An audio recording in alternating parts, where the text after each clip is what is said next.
ți se cuvine cântare, Dumnezeule, în Sion și ție ți se va împlini făgăduința în Ierusalim. Auzi rugăciunea mea, către tine tot trupul va veni.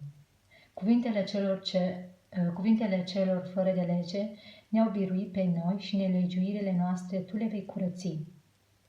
Fericit este cel pe care l-ai ales și l-ai primit. Locui va în curțele tale. Umplea nevoie de bunătățile casei tale. Sfânt este locașul tău, minunat în dreptate. Auzi-ne pe noi, Dumnezeule, Mântuitorul nostru, nădejdea tuturor mărginilor pământului și a celor de pe mare departe. Cel ce gătește munți cu tăria ta, încins fiind cu putere, cel ce tulbure adâncul mării și vuietul valurilor ei. Tulbura se vor neamurile și se vor spăimânta cei ce locuiesc marginile, de semnele lui. Ieșirile dimineții și ale serii le vei veseli. Cercetata ai pământul și l-ai adăpat pe el. Bogățiile lui le-ai înmulțit.